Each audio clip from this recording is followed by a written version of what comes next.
সবাই তো গোলাপ দেয়, আমি নয় তোমায় আমার প্রিয় কদমে দিলাম। আপনি যদি আপনার প্রিয়জন অথবা ফ্যামিলি মেম্বার কিংবা ফ্রেন্ড সার্কেলদের নিয়ে এই সুন্দর ওয়েদারে ঘুরে আসতে চান কোথাও, তো আপনার জন্য এই বোট ক্লাবটি একটা বেস্ট অপশন হতে পারে। আর এটা কিন্তু স্টুডেন্ট ফ্রেন্ডলি বোট ক্লাব। আর হ্যাঁ, এটা কিন্তু সেই পরিমনিয়াপুর ভাইরাল বোট ক্লাব নয়।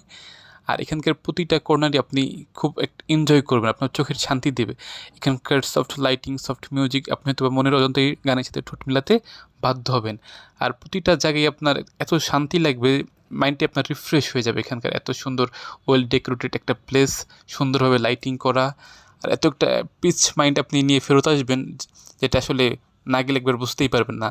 আর যেহেতু আজকের ওয়েদারটা এরকম যে মেঘলা আকাশ, আর এই রোদ উঠতেছে, আবার বৃষ্টি হচ্ছে, প্রতিটা মুহূর্তে আপনি এনজয় করতে পারবেন। আকাশটা দেখেই বুঝতে পারছেন যে এখানকার ওয়েদারটা আসলে কতটা সুন্দর ছিল। আর যেহেতু এটা পাশেই বালু নদী, আর নদীর পাশেই কোল ঘেঁষে এই বোট ক্লাবটা নির্মাণ করা হয়েছে। আর এই সুন্দর ওয়েদার থাকতে থাকতে অবশ্যই আপনি আপনার প্রিয়জন অথবা ফ্যামিলি মেম্বার কিংবা ফ্রেন্ড সার্কেলদের নিয়ে ঘুরে আসতে পারেন এই বোট ক্লাবে।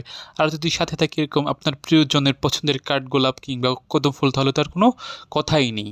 আর শুরুতেই বলেছিলাম যে আজকের ওয়েদারটাই এরকম ছিল, এই হঠাৎ বৃষ্টি, আবার রোদ উঠতেছে, মেঘলা আকাশ, প্রতিটা মুহূর্তে আপনি এনজয় করতে পারবেন। আর সবচেয়ে যেটা সুন্দর হবে, সুন্দর কিছু মুহূর্ত ক্যাপচার করতে পারবেন, যেটা সবসময় আপনার স্মৃতি হিসেবে সাথে থেকে যাবে। তো দেরি না করে চলে যেতে পারেন এই বোট ক্লাবে।